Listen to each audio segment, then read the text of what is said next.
Salut tout le monde, j'espère que ça va bien. Aujourd'hui, j'avais envie de vous faire une vidéo pour qu'on réponde aux questions que je me fais poser le plus fréquemment sur mon modèle de budget. Donc, j'avais envie de répondre à toutes ces questions-là en rafale pour que vous puissiez avoir une source de référence pour répondre aux questions qu'on me pose le plus fréquemment sur le modèle de budget. Donc, la première question qu'on me pose, c'est comment est-ce que c'est possible de modifier les catégories dans le modèle de budget pour bien refléter ma situation financière. Donc, pour ce faire, c'est vraiment super simple. Il suffit de passer par l'onglet des catégories. Donc, l'onglet est disponible dans le fichier. Vous allez voir, il est identifié en bleu en bas dans les onglets du fichier. Donc, vous cliquez tout simplement sur catégorie et vous allez pouvoir aller modifier le nom de chacune des catégories par cette page-là. Et ce faisant, ça va modifier vraiment toutes les informations dans le reste du fichier. Donc, vous avez juste à passer par là une seule fois et vous n'avez pas d'autres modifications à faire dans le fichier Excel.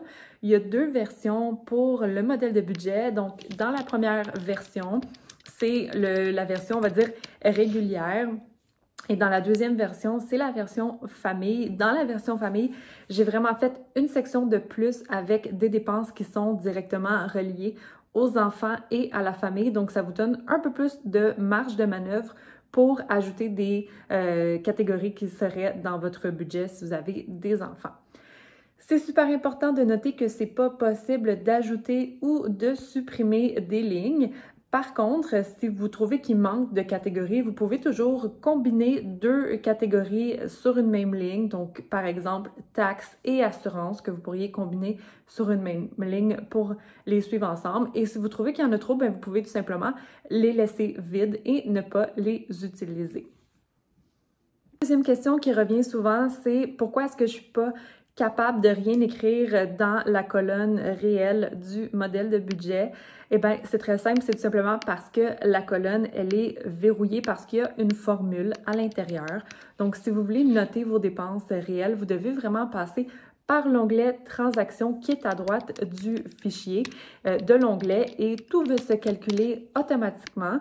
Donc, vous devez juste entrer le nom de votre transaction, choisir la catégorie, noter le montant et ça va venir s'additionner dans la colonne réelle. Donc, c'est pour ça qu'elle est verrouillée et que vous ne pouvez rien écrire. Donc, ce que vous devez faire, c'est vraiment écrire dans la colonne budget combien vous prévoyez dépenser.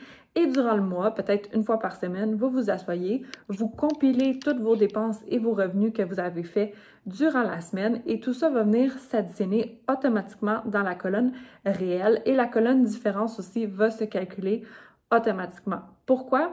Parce que c'est vraiment le but du modèle de budget, c'est de vous permettre de faire le suivi de vos transactions.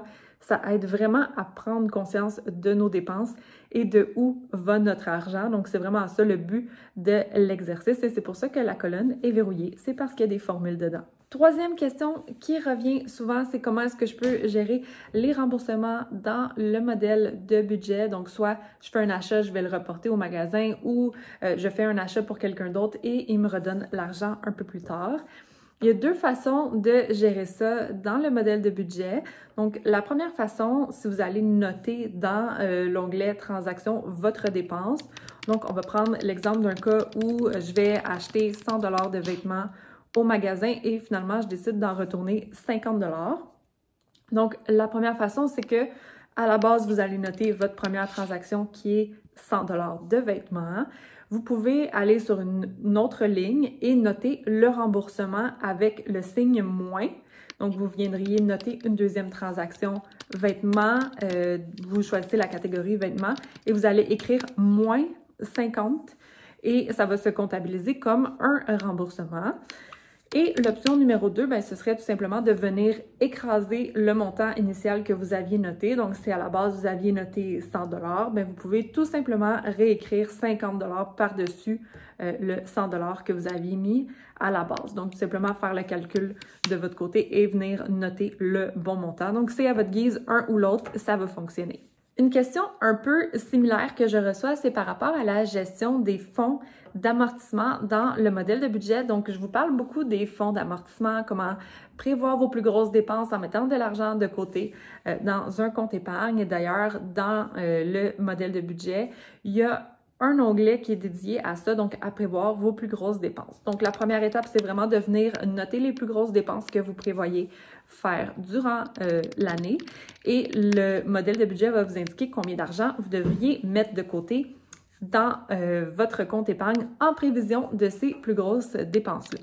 Donc, normalement, à chaque mois, dans la catégorie épargne et fonds d'amortissement, vous allez noter combien d'argent vous mettez dans votre compte épargne en prévision de vos plus grosses dépenses. Et la question que je reçois, c'est quand je fais un retrait de mon fonds d'amortissement pour payer ma dépense, comment est-ce que je gère ça dans le modèle de budget?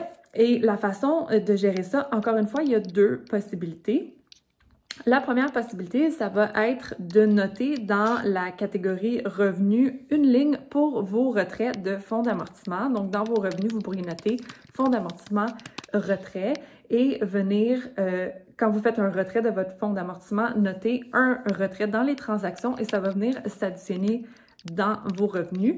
C'est aussi important de noter la dépense qui est associée. Ça va venir se remettre à zéro.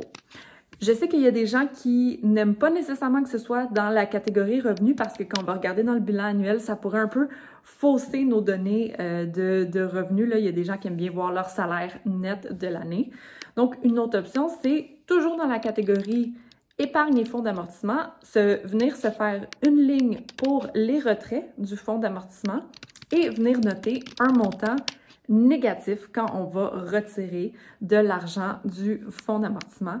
Et à ce moment-là, quand on va noter notre retrait dans les transactions, on va venir mettre un moins. Donc, si je retire 200 $ pour payer une dépense de mon fonds d'amortissement, bien, je vais venir noter fonds d'amortissement retrait dans la catégorie épargne et fonds d'amortissement. Et là, je vais mettre moins 200 $. Finalement, la dernière question qu'on me pose souvent, c'est est-ce que je dois noter les montants que je paye pour rembourser ma carte de crédit? Et la réponse, c'est non, parce que ça viendrait comptabiliser un peu en double les montants que vous payez sur votre carte de crédit.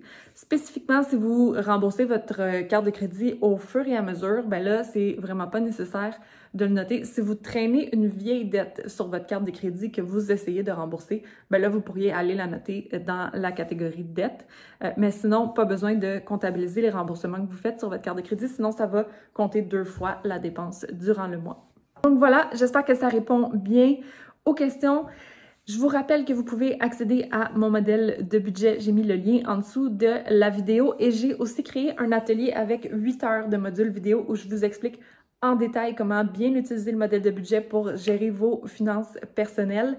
Et il y a des démonstrations pratiques également dans ces capsules vidéo-là. Donc, vous pouvez y accéder. Je mets aussi le lien en dessous de la vidéo. Ciao tout le monde!